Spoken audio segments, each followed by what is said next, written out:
Welcome दोस्तों, स्वागत है आपका इस नए वीडियो में। आज हम रिएक्ट करने वाले हैं ध्रुव राठी के रीसेंट वीडियो पर। सबसे पहले तो उनके 20 मिलियन सब्सक्राइबर पूरा होने पर बहुत बहुत बधाई। और जो रीसेंट वीडियो उन्होंने बनाई है, the Narendra Modi files a dictator mentality, ये वीडियो काफी ट्रेंड कर रही है और इसी पर आज हम रिएक्ट करने वाले हैं। चलिए वीडियो देखते हैं। नमस्कार दोस्तों, साल 1996 की बात है। साइकोलॉजिस्ट आशीष नंदी एक रिसर्च कर रहे थे। इस सिलसिले में उनकी बात नरेंद्र मोदी से हुई। आशीष नंदी ने नरेंद्र मोदी का एक इंटरव्यू लिया जो कई घंटों तक चला, और जब यह इंटरव्यू खत्म हुआ आशीष नंदी अंदर तक हिल गए थे। ऐसा क्या पता चला उन्हें नरेंद्र मोदी की मानसिकता के बारे में जिसने उनके होश उड़ा दिए। पिछले वीडियो मैंने आपको बताया था व्हाट्सएप और मीडिया पर नरेंद्र मोदी की क्या तस्वीर आपको दिखाई जाती है, क्या झूठी इमेज आपके सामने बनाई जाती है। आज के वीडियो में दोस्तों उनकी असल जिंदगी के बारे में जानते हैं। क्या है उनकी असली पर्सनैलिटी और उनकी असली मानसिकता। आप में से जो लोग नरेंद्र मोदी को अभी भी सपोर्ट करते हैं, उनकी भयंकर तरीके से आंखें खुलने वाली है।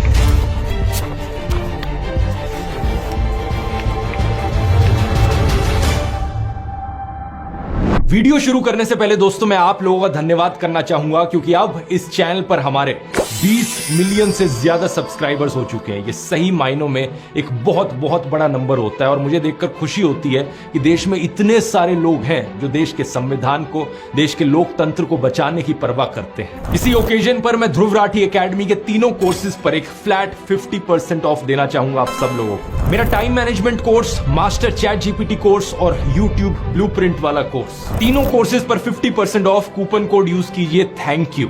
ये एक लिमिटेड ऑफर है जो आप में से पहले 1000 लोगों के लिए वैलिड है, तो जल्दी से जाकर चेकआउट कर सकते हैं। इन तीनों कोर्सेज का QR कोड यहां आपको स्क्रीन पर मिल जाएगा या इनका लिंक नीचे डिस्क्रिप्शन में भी देख सकते हैं। अब टॉपिक पर आते हैं। शुरुआत एक बार फिर से उनके बचपन से करते हैं दोस्तों। नरेंद्र मोदी की पढ़ाई हुई थी भगवताचार्य नारायणाचार्य स्कूल में। उनके संस्कृत के टीचर प्रहलाद पटेल ने बताया कि वो एक एवरेज स्टूडेंट थे। उनके बायोग्राफर निलंजन मुखोपाध्याय ने भी यही बात कही। लेकिन दिलचस्प बात सुनिए, उन्हें स्कूल के नाटकों में एक्टिंग करना बहुत पसंद था, लेकिन अगर मेन रोल ना मिले तो उस नाटक में एक्टिंग करने से ही मना कर देते थे। 8 साल की उम्र में ही वो RSS के संपर्क में आ गए थे। साल 1958 में दिवाली के दिन वो वडनगर की RSS शाखा में बाल स्वयं सेवक बने। उनके स्कूल के सहपाठी सुधीर जोशी ने बताया कि शाम को स्कूल के बाद वो घर पर किताबें रखते और सीधा शाखा चले जाते। इसके बाद 1972 में 22 साल की उम्र में नरेंद्र मोदी RSS के प्रचारक बने और 15 साल बाद 1987 में उन्हें बीजेपी में लाया गया।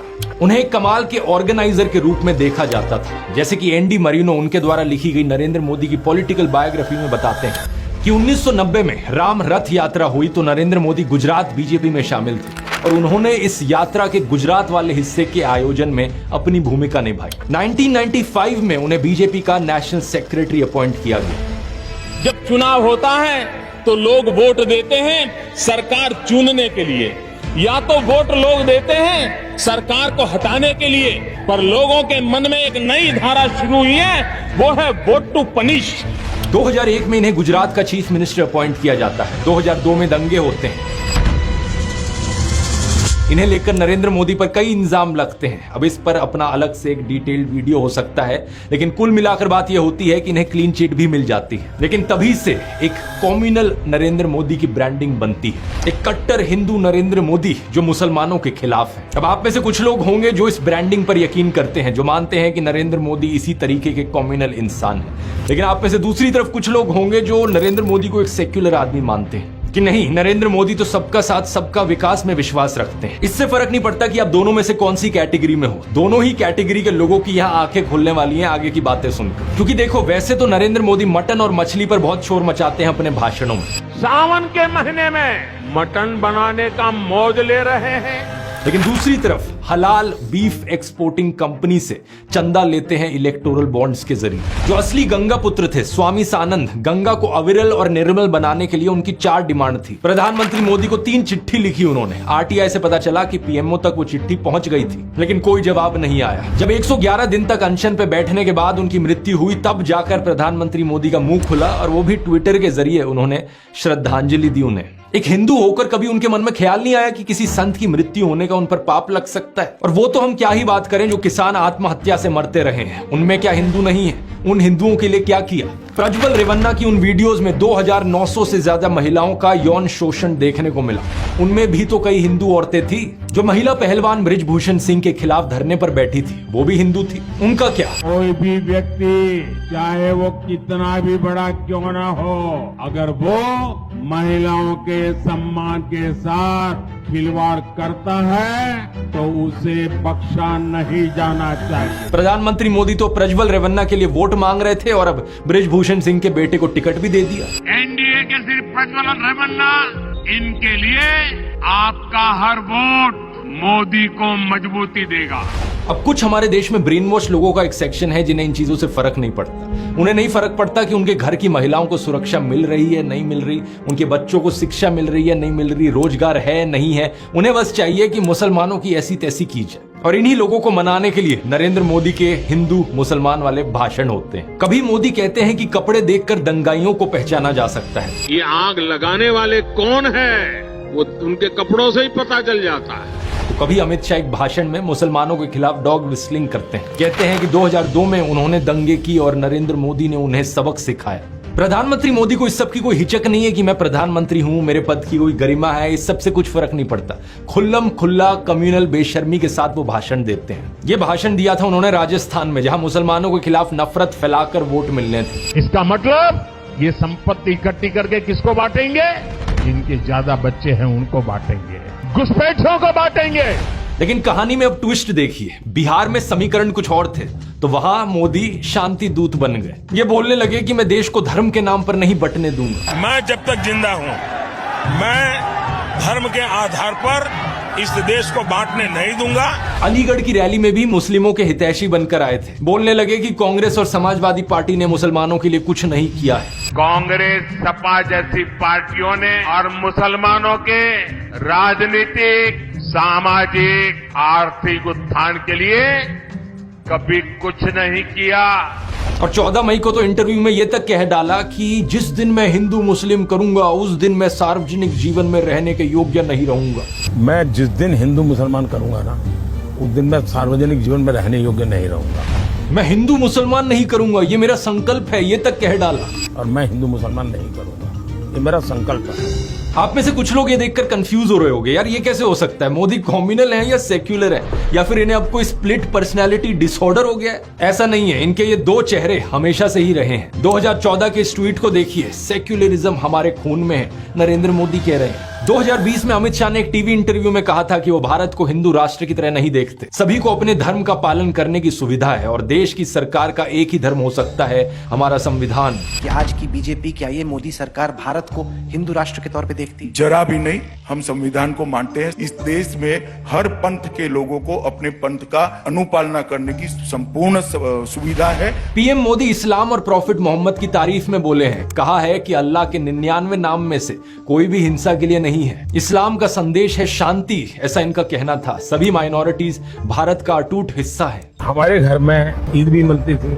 मेरे घर में ईद के दिन खुद का खाना नहीं पकता। सारे मुस्लिम परिवारों से मेरे यहाँ खाना आ जाता था। जब मुहर्रम निकलता था तो हमारा कंपल्सरी होता था कि उससे नीचे से निकलो, जैसे परिक्रमा करते हैं ना मंदिरों, ताजिए के नीचे। हाँ, तो ताजिए के नीचे से निकलो, हमें सिखाया जाता था। आप यहाँ पैटर्न ढूंढने की कोशिश करो दोस्तों, क्योंकि बात यहाँ सिर्फ हिंदू और मुसलमान की नहीं है। जहाँ सिखिज्म से फायदा हो वहाँ ये पगड़ी बांधकर गुरुद्वारे में दाल बनाते हुए और लंगर सर्व करते हुए दिखते हैं मोदी। अभी कुछ दिन बाद पंजाब में भी तो चुनाव होने हैं। पत्रकार साक्षी जोशी ने इनके पुराने नाते वाले बयानों का एक बड़ा अच्छा कंपाइलेशन बनाया था। नरेंद्र मोदी ने एक बार कहा था, भगवान बुद्ध के साथ इनका सुखद संबंध है। भगवान बुद्ध के साथ मेरा एक और संबंध भी है जिसमें अद्भुत संयोग भी है और जो बहुत सुखद भी है।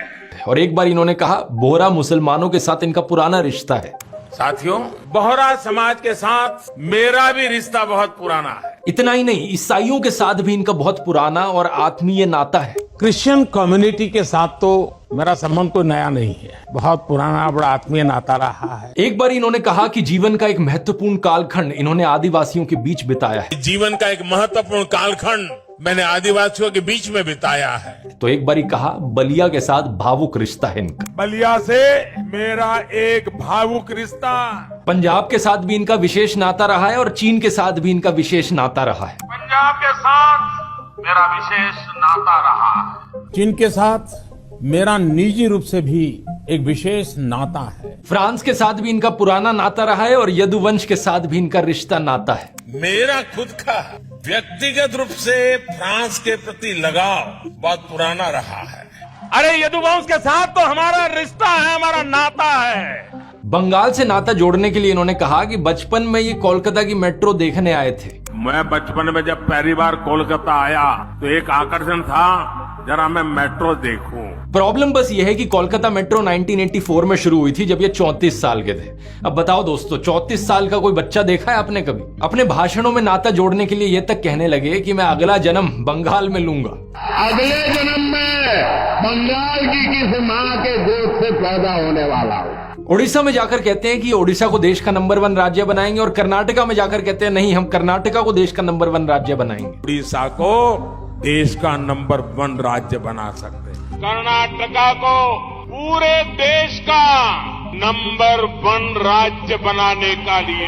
बात समझ रहे हो ना दोस्तों? वोट पाने के लिए जहां जो बोलना पड़े वो बोला जाता है। हर एक राज्य में एक इमोशनल कनेक्ट बनाने के लिए वहां के लोगों के साथ एक नाता निकल कर आ जाता है। पूरे देश में यही स्ट्रैटेजी चलाई जाती है। उत्तर प्रदेश में बीजेपी गौ माता के नाम पर लोगों को इमोशनल करती है। ये कहते हैं कि गौ हत्या को अगर रुकवाना है तो हमें वोट करो। केरला में जाकर इसका उल्टा कहते हैं, अगर क्वालिटी बीफ चाहिए आपको तो हमें वोट करो। जब गोवा की बात हुई तो 2015 में अमित शाह ने खुद कहा था कि इनका देश भर में बीफ बैन करने का कोई प्लान नहीं है। अब जनता के लिए अच्छे काम करना ये भी एक तरीका है सत्ता हासिल करने का, लेकिन इतनी मेहनत कौन करे? काम के नाम पर या तो लोगों को सपने दिखाए जाते हैं या फिर नौटंकियां करी जाती हैं। गुजरात मॉडल, अच्छे दिन, गंगा नदी की सफाई, 100 स्मार्ट सिटीज, काला धन वापस लाओ, ये कुछ ऐसे सपने थे जिनकी एक्सपायरी डेट रीच हो चुकी। डिमोनेटाइजेशन को देखो, 2016 में अमित शाह ने कहा था कि ये काले धन के खिलाफ सर्जिकल स्ट्राइक है। अगर ऐसा है तो नोटबंदी के नाम पे वोट क्यों नहीं मांगते लोगों से? 3 फार्म लॉज को याद करो। प्रधानमंत्री मोदी ने कहा था कि ये ऐतिहासिक चीज है किसानों के लिए। फिर जब मोदी सरकार ने इन्हें वापस लिया तो गोदी मीडिया वाले कह रहे थे कि ये मास्टर स्ट्रोक है इन्हें वापस लेना। तो अब वोट क्यों नहीं मांग रहे इस चीज पर? ना तो कृषि कानूनों पर वोट मांग रहे हैं, ना इनके वापस लेने पर वोट मांग रहे हैं। किसानों की आय दुगनी करने की बात करी थी इन्होंने, क्या हुआ उसका? 2014 से पहले नारा लगाया जाता था, ना खाऊंगा ना खाने दूंगा। और मेरा तो मंत्र है, न खाऊंगा न खाने दूंगा। कहते थे कि संसद को गंगा की तरह पवित्र कर देंगे। कभी आपने इस नारे को दोबारा सुना इनके मुंह से? अरे महंगाई के बारे में नरेंद्र मोदी कहा करते थे, प्रधानमंत्री के मुंह से महंगाई का म भी नहीं निकलता। प्रधानमंत्री यहाँ आए थे, लेकिन प्रधानमंत्री महंगाई का म बोलने के लिए तैयार नहीं है, महंगाई का म बोलने के लिए तैयार नहीं। इन्होंने ही नारा दिया था, बहुत हुई महंगाई की मार, तो अब महंगाई को कंट्रोल करने पर वोट क्यों नहीं मांग रहे? नरेंद्र मोदी खुद को गंगा पुत्र कहा करते थे, तो अब नमामि गंगे के नाम पर वोट क्यों नहीं मांग रहे? क्यों नहीं मांग रहे वोट काम पर? ये मेक इन इंडिया का शेर याद है दोस्तों?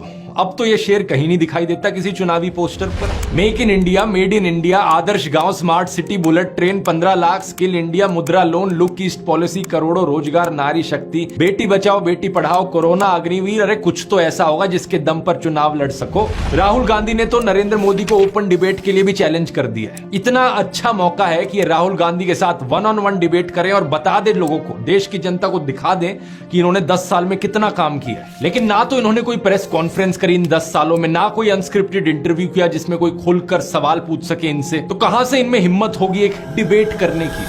Allow to rest purple border.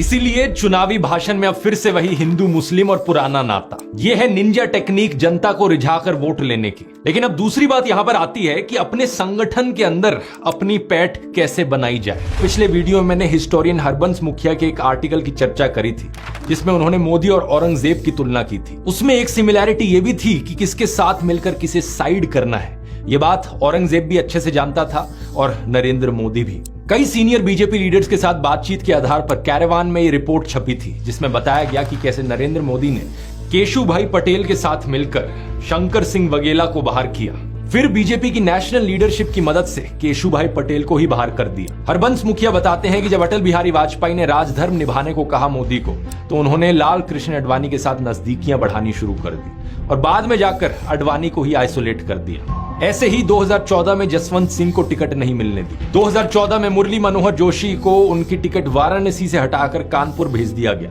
और 2019 में कहा कि अब आप भी आडवाणी जी के साथ विश्राम कीजिए। एनडीटीवी की वेबसाइट पर सिद्धार्थ वरदराजन का 2015 का यह आर्टिकल देखिए, जिसमें बताया गया कि मौजूदा फॉरेन सेक्रेटरी सुजाता सिंह को समय से पहले रिटायर करवाया गया और एस जयशंकर को सीधा फॉरेन सेक्रेटरी बनाया गया और फिर वो विदेश मंत्री भी बन गए। इसमें यह भी बताया है कि कैसे सुषमा स्वराज को विदेश नीति के की डिसीजन से बाहर रखा जाने लगा था। द प्रिंट पर 2019 का मौसमी दास गुप्ता का यह आर्टिकल देखिए। ये बताती है कि कैसे राजनाथ सिंह के सीनियर मोस्ट मिनिस्टर होने के बावजूद उन्हें 8 में से 6 कैबिनेट कमेटी से ड्रॉप कर दिया गया था, एक स्ट्रॉन्ग मैसेज देने के लिए। बाद में इसे रिवाइज किया गया और उन्हें 6 कमेटी का मेंबर और एक हेड बनाया गया। लेकिन यही चीज नितिन गडकरी के साथ भी हुई। 2021 में नितिन गडकरी की स्टेटमेंट आई थी कि अटल बिहारी वाजपेयी और जवाहरलाल नेहरू आदर्श लीडर्स हैं। अगले साल ही बीजेपी के पार्लियामेंट्री बोर्ड से नितिन गडकरी को ड्रॉप कर दिया गया। ऐसा नहीं है कि नरेंद्र मोदी केवल साइडलाइन करते हैं, एक बार जरा उनकी भक्ति करके देखो और फिर देखो कमाल। इस आर्टिकल को देखिए। निर्मला सीतारमण का चौंकाने वाला राइज। 2006 में उन्होंने बीजेपी ज्वाइन करी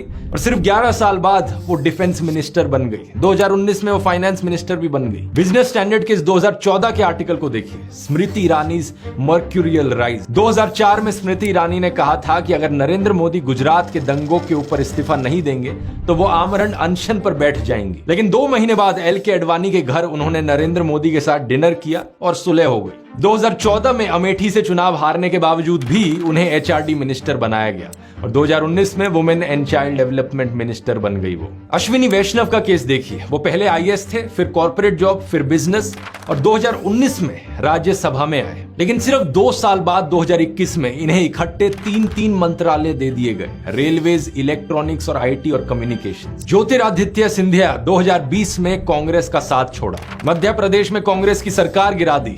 फटाक से इन्हें राज्यसभा का एमपी बनाया गया और अगले साल मिनिस्टर ऑफ सिविल एविएशन बन गए। दूसरी पार्टियों के ऐसे 25 नेता हैं जिन पर भ्रष्टाचार के इल्जाम लगे हैं और जो आज बीजेपी ज्वाइन कर बैठे हैं। उनमें से 23 के मामलों को रफा दफा कर दिया गया। कौन करप्ट है, कौन इनकेपेबल है, इससे कुछ फर्क नहीं पड़ता। नरेंद्र मोदी का सिर्फ एक ही फंडा है, साढ़े नाल रहोगे तो ऐश करोगे।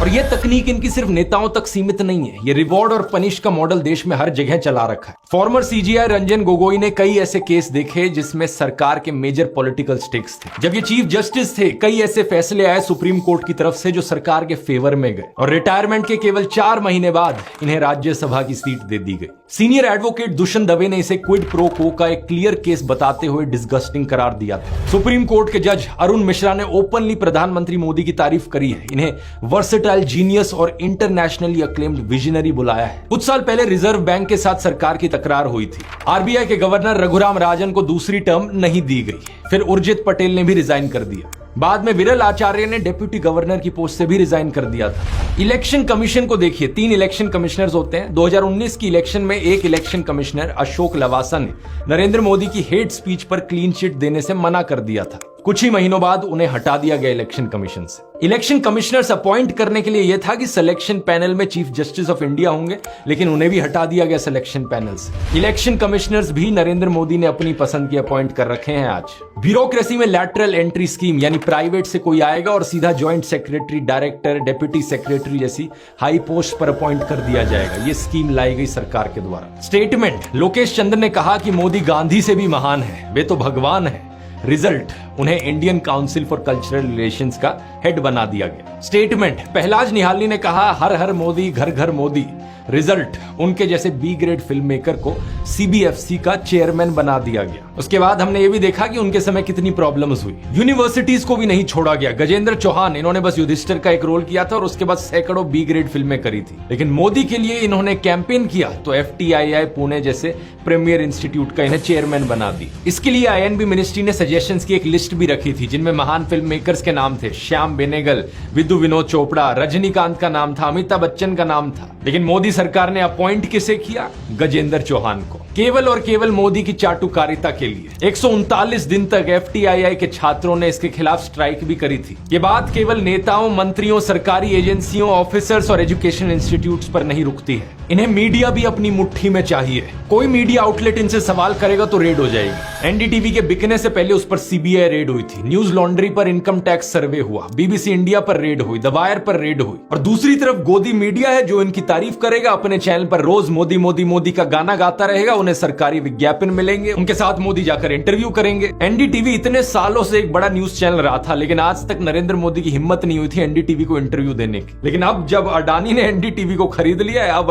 एनडीटीवी को इंटरव्यू दे रहे हैं। कंपनियों का भी यही हाल है देश में दोस्तों। कोई कंपनी चंदा देगी तो उसे धंधा मिल जाएगा, चाहे नकली दवाइयां पास करानी हो, एक बार पुल गिरने के बावजूद भी दोबारा कॉन्ट्रैक्ट मिल जाएगा। इनकम टैक्स की रेड से मिले हुए नोटिस वापस हो जाएंगे। अडानी तो पुराने साथी हैं, उन्हें एयरपोर्ट से लेकर कोयला सब मिला। हिटलर के लिए अपने समय में लेनी राइफेनस्टाल जैसे प्रोपेगेंडा फिल्म मेकर थे। आज विवेक अग्निहोत्री और सुदीप्तो सेन जैसे गोदी फिल्म मेकर हैं जो दुनिया भर का झूठा प्रोपेगेंडा बनाते हैं, और बदले में नरेंद्र मोदी इनकी फ्री पब्लिसिटी करते हैं, नेशनल अवार्ड तक दे देते हैं। देश की हर ऑर्गेनाइजेशन, संस्था, विभाग में यही कीचड़ फैला रखा है। बीसीसीआई को देख लो, बीसीसीआई का हेड किसे बना रखा है? अमित शाह के बेटे जय शाह को। बताओ जरा क्या क्वालिफिकेशन है जय शाह की? क्रिकेट खेलना आता है उन्हें? माइक पर इंग्लिश बोलनी आती है? I am glad that MS has accepted BCCI's request and he will join Team India for upcoming T20 World Cup. अरे इंग्लिश छोड़ो, हिंदी में भी बोलना आता है क्या? सब लोग मेरे स्टेटमेंट की बहुत वेट कर रहे थे कि मैं वर्ल्ड कप के लिए कुछ बोलता क्यों नहीं हूँ। अरे कहना क्या चाहते हो? सोशल मीडिया एक नई चीज उभर कर आई तो वहां भी इन्होंने यही करने की कोशिश करी। जो इनके खिलाफ बोले उसे बैन कर दो, ब्लॉक करने की कोशिश करो। बोलता हिंदुस्तान यूट्यूब चैनल, उसे बंद कराया गया था। अभी फरवरी में 177 ट्विटर अकाउंट्स को विदहोल्ड कराया गया। किसानों का जो ट्विटर हैंडल था किसान एकता मोर्चा, वो बंद करवा दिया गया। जो भी इनकी आलोचना करे या तो उसे बंद करवा दो या फिर इनका आईटी सेल गंदी गालियां देगा, बुली करने की कोशिश करेगा। लेकिन दूसरी तरफ जो लोग इनके खास हैं उन्हें स्टेज पर बुलाओ, नरेंद्र मोदी उनके साथ हाथ मिलाएंगे। इसके लिए नेशनल क्रिएटर्स अवार्ड बनाए गए। कुछ विनर्स जेन्युइन थे क्योंकि थोड़ी बहुत क्रेडिबिलिटी भी बनानी पड़ती है, लेकिन कई सारे मोदी की चरण वंदना करने वाले गोदी यूट्यूबर्स को यह अवार्ड दिया गया। कि 1% एनर्जी से अगर हम बात कर पाए तो फिर हम उस मैसेज को थैंक यू सर। सच बताइए, why don't you get tired? आप थकते क्यों नहीं हैं? आपको मजा आता है काम करने में या कोई टॉनिक वगैरह आप ले रहे हैं? क्या राज क्या है? इनके आईटी सेल वाले मेरे ऊपर सवाल उठाते हैं कि कोई पार्टी मुझे पे कर रही है इसलिए मैं वीडियोस बनाता हूं। अरे बेवकूफो, अगर किसी पार्टी को पे करना होता ना मुझे, मैं सबसे पहले बीजेपी के पास जाता। देश की सबसे अमीर पार्टी है बीजेपी, सबसे ज्यादा पैसे उनके पास हैं। और अगर उनका प्रचार करता मैं, नरेंद्र मोदी ही मुझे स्टेज पर बुलाते, मेरी तारीफ करते, हाथ मिलाते। मेरे लिए तो सबसे आसान काम था ये करना। लेकिन मैं अपने देश को इस हालत में गिरते हुए नहीं देख सकता, इसलिए मैंने अपना पूरा करियर दांव पर लगा दिया इस नाइंसाफी के खिलाफ आवाज उठाने के लिए, देश को बचाने के लिए। कल को अगर ये मेरा यूट्यूब चैनल भी बंद करा देना, कम से कम मैं गर्व से कह सकूंगा कि मैं इनके जूतों में नहीं गिरा। मैं आखिरी दम तक देश के लोकतंत्र के लिए, देश के संविधान के लिए आवाज उठाता रहा। और चाहे इससे मेरा पूरा करियर खत्म हो गया, लेकिन कम से कम मैं नीचे नहीं झुका। इसके अलावा कुछ और रिवॉर्ड्स हैं, जैसे कि मोदी आपको अपने घर बुलाएंगे। अपने भाइयों को नहीं बुलाया वो अलग बात है, लेकिन 2015 में इन्होंने #Super150 इन्फ्लुएंसर्स को अपने घर बुलाया था। और इनमें से मां बहन की घटिया गालियां देने वाले गालीबाज ट्रोल्स बहुत थे। ऐसे लोगों को पीएम मोदी ट्विटर पर फॉलो भी करते हैं और बड़े प्राउडली वो अपने बायो में लिखते हैं, proud to be followed by PM Modi. ये भी देखिए डॉक्टर अंबेडकर के बारे में कितनी भद्दी भाषा का इस्तेमाल करते हैं ये लोग, वही लोग जिन्हें पीएम मोदी फॉलो करते हैं। ये सब मैंने आपको डिटेल में बताया ताकि आप ये विस्तार से देख सको कि हर जगह इन्हें अपने वफादार चाहिए। नेता, कैबिनेट मंत्री, मुख्यमंत्री, गवर्नर, ईडी, सीबीआई अफसर, इलेक्शन कमिश्नर, आरबीआई गवर्नर, जज, कल्चरल इंस्टीट्यूट्स के चेयरमैन, यूनिवर्सिटीज के वीसी, फिल्म मेकर, पत्रकार, क्रॉनी सेठ, स्पिरिचुअल गुरु, इन्फ्लुएंसर, यूट्यूबर, हर जगह इनके लोग। और ये सारे लोग चाहे अव्वल दर्जे के भ्रष्टाचारी हो, क्रिमिनल हो, निकम्मे हो, इनमें कोई खास टैलेंट ना हो, इससे कुछ फर्क नहीं पड़ता। इनकी वजह से देश का विज्ञान, देश की कला, देश की इकोनॉमी सब नीचे गिर जाए, कोई फर्क नहीं पड़ता। चाहे कोई हिंदू हो, मुसलमान हो, सिख हो, इससे भी फर्क नहीं पड़ता। बस बात यह है कि नरेंद्र मोदी का वफादार होना चाहिए। देश का पूरा सिस्टम ही नरेंद्र मोदी के वफादारों और चाटुकारों का सिस्टम बन जाए। चारों तरफ इन्हीं के ही लोग, इन्हीं के ही गुणगान। सरदार पटेल का नाम हटाकर स्टेडियम का नाम अपने नाम पर कर लिया और स्टेडियम के 2 एंड्स के नाम इनके दोस्त अंबानी और अडानी के नाम पर दे दिए। एक बहुत बड़ा फूलों का हार लेकर आया गया था। आमतौर पर जब ऐसा होता है तो सभी नेता उस माला के अंदर आ जाते हैं, लेकिन यहाँ क्या हुआ आप देखिए। अमित शाह और राजनाथ सिंह को देखिए। मोदी जी को जय श्री राम। एक बार साहेब ने अपनी सुरक्षा में लगे हुए एसपीजी कमांडो को डांट दिया था, देखिए। प्रधानमंत्री को जेटली ने फूलों का गुलदस्ता भेंट किया, लेकिन तभी टीवी कैमरों के सामने एसपीजी के जवान आ गए। उन्होंने मोदी के हाथों से गुलदस्ता ले लिया। प्रधानमंत्री इस पर नाराज हो गए और उन्होंने एसपीजी से तत्काल कैमरों के सामने से हटने को कहा। साथ ही कमांडो से खुद से थोड़ी दूरी बनाने को भी कहा। जापान गए तो वहां एक आदमी को साइड में हटाते हुए देखे गए क्योंकि वो उनके और उनके कैमरा के बीच में आ रहे थे। साल 2005 में दोस्तों अक्षरधाम मंदिर का इनॉग्रेशन हुआ था। इस फोटो को देखिए। प्रधानमंत्री मनमोहन सिंह, राष्ट्रपति एपीजे अब्दुल कलाम, विपक्षी नेता लाल कृष्ण आडवाणी, ये सभी लोग कई सारे साधुओं के साथ देखे जा सकते हैं। लेकिन अब राम मंदिर की इनॉग्रेशन को देखिए, कौन दिख रहा है यहाँ पर? सिर्फ एक अकेले नरेंद्र मोदी। सिक्योरिटी वालों को भी दूर कर दिया। न्यूज लॉन्ड्री ने एक रिपोर्ट की जिसमें दिखाया गया कि कैसे गांधी दर्शन म्यूजियम, गांधी स्मृति केंद्र और खादी ग्रामोद्योग जैसी अलग अलग साइट्स पर नरेंद्र मोदी के फोटोज और कोट्स घुसाए हैं। यहाँ जगह जगह लिखा हुआ है गांधी दर्शन, लेकिन यहाँ आकर पता चलता है कि गांधी दर्शन कम है, यहाँ मोदी जी के दर्शन ज्यादा हो रहे हैं। लेकिन ठीक अगर इसके आप ऊपर देखेंगे तो इस तस्वीर में यहाँ गांधी जी हैं और यहाँ प्रधानमंत्री नरेंद्र मोदी। तस्वीर में पीएम मोदी फोटो है इतनी बड़ी, वहीं गांधी जी इतने से। ओलंपिक पदक विजेताओं का सम्मान समारोह हुआ तो उसका पोस्टर देखिए। ये लेफ्ट में है मेडल जीतने वाले और फोटो के राइट में नरेंद्र मोदी की फोटो। सरकारी स्कीम से लेकर सड़कों और अस्पतालों के नाम नरेंद्र मोदी के नाम पर है। नमो किसान सम्मान दिवस, नमो फ्री डायलिसिस सेंटर, नमो डे केयर सेंटर, नमो mobile health care units, Narendra Modi medical college, Narendra Modi मार्ग, मोदी आवास घरकुल योजना। 2013 में बत्तखों के साथ फोटोशूट। कभी मोर को दाना खिलाने का वीडियो बन रहा है, कभी मॉर्निंग एक्सरसाइज का वीडियो बन रहा है, तो कभी बीच वाला फोटोशूट, जिम वाला फोटोशूट, जंगली सफारी करते हुए फोटोशूट, फोटो खींचते हुए फोटोशूट। आत्म मुग्ध होने का इससे बड़ा उदाहरण क्या होगा कि मुफ्त राशन के थैलों से लेकर कोविड वैक्सीन के सर्टिफिकेट पर भी अपनी फोटो छपवा ली। लोग कह रहे हैं कि इन्हें प्रधानमंत्री बनना है, लेकिन प्रधानमंत्री तो ये 10 साल से बने हुए हैं। इनके दिमाग में कुछ और ही है। प्रशांत किशोर ने पहले इंडियन एक्सप्रेस के साथ और रिसेंटली समदीश भाटिया के साथ इंटरव्यू में कुछ ऐसी ही बात कही थी कि बीजेपी को केवल आपका वोट नहीं चाहिए, बल्कि आपके दिमाग का पूरा कंट्रोल इन्हें चाहिए। ये चाहते हैं कि आप इनकी पूजा करो। प्रॉब्लम ये है कि मतलब BJP wants more than your vote. एक आइडियोलॉजिकल इम्प्रिंट छोड़ना चाहते हैं, वो आप पर एक साइकोलॉजिकल डोमिनेंस चाहते हैं। भाई आपको मेरा वोट चाहिए या नहीं चाहिए वो कहानी हो गई। अब उसके बाद है कि आपने मुझे वोट दे दिया, अच्छा पूजा भी आप इनकी करो, कपड़े ऐसे पहनो, खाना ये खाओ। वीडियो के शुरू में मैंने बताया था साइकोलॉजिस्ट आशीष नंदी के बारे में। उन्होंने इतने साल पहले जब नरेंद्र मोदी का इंटरव्यू लिया तो वो क्यों हिल गए थे? क्योंकि उन्होंने देखा, उनके खुद के शब्दों में, नरेंद्र मोदी फैसिस्ट की डायग्नोस्टिक कैटेगरी में आ रहे थे। उनके अंदर आशीष नंदी ने अथॉरिटेरियन पर्सनैलिटी के सभी ट्रेट्स देखे। प्यूरिटैनिकल रिजिडिटी यानी शुद्धतावादी कठोरता, एक संकुचित इमोशनल जीवन, अपने स्वयं के जुनून का डर, और चौथा बहुत बड़ी ईगो। एक ऐसी ईगो जो अंदर बैठी हुई इनसिक्योरिटी को छिपा रही है। अंदर एक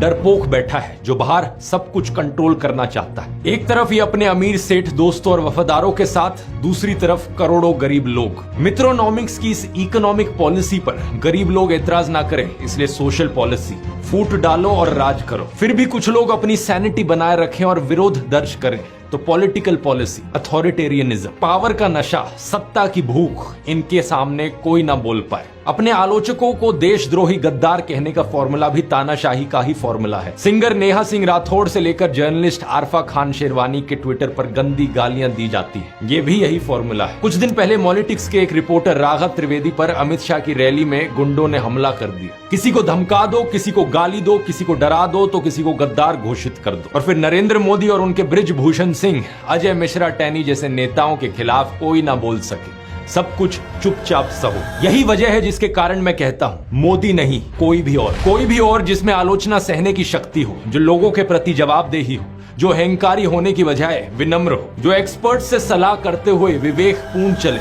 इसलिए राहुल गांधी, मल्लिकार्जुन खड़गे, शशि थरूर, नितिन गडकरी, अरविंद केजरीवाल, मनीष सिसोदिया, उद्धव ठाकरे, एमके स्टैलिन, पिनरई विजयन, मनोज कुमार झा, महुआ मोइत्रा, इनमें से कोई भी नेता नरेंद्र मोदी से 100 गुना बेहतर है। जो गलत चले उसे सही राह पर लाया तो जा सके। एक ऐसा इंसान जो खुद को शहंशाह ना मानता हो। जिन नेताओं के मैंने नाम लिए ये तो फिर भी पढ़े लिखे नेता हैं, एक्सपीरियंस लोग हैं, लेकिन मैं तो कहता हूं दोस्तों, नरेंद्र मोदी से बेहतर पीएम अंजना ओम कश्यप जैसी एंकर भी बन सकती मजाक नहीं कर रहे हैं यहाँ पे। क्या बात कर रहे हैं? खुद ही सोचकर देखो, कम से कम अंजना ओम कश्यप इस अहंकार में तो नहीं होंगी कि मुझे सब पता है। कम से कम बाकी कैबिनेट मिनिस्टर, ब्यूरोक्रेट्स, एक्सपर्ट से सलाह करेंगी, वो प्रेस कॉन्फ्रेंस करेंगी, पूरे देश को एक चाटुकारों का देश नहीं बना देंगी, अपने खिलाफ बोलने वालों को गद्दार नहीं कहेंगी। लेकिन ये जो नरेंद्र मोदी और कंगना रनौत जैसी टाइप की पर्सनैलिटी के लोग होते हैं, ये सबसे खराब लोग होते हैं देश के लीडर्स बनने के लिए। आंखें खोल लीजिए, हमें देश के लोकतंत्र को बचाना है, देश के संविधान को बचाना है और यहाँ भारतीय जनता पार्टी को भी बचाना है इस तानाशाही से। इनकलाब जिंदाबाद, जय हिंद। कोर्सेज का लिंक नीचे डिस्क्रिप्शन में मिल जाएगा और डिक्टेटर वाली सीरीज में मैंने 2 और वीडियोस बनाए हैं, उन्हें भी यहाँ क्लिक करके देख सकते हैं। बहुत सारी नई चीजें जानने को मिलेंगी उनमें।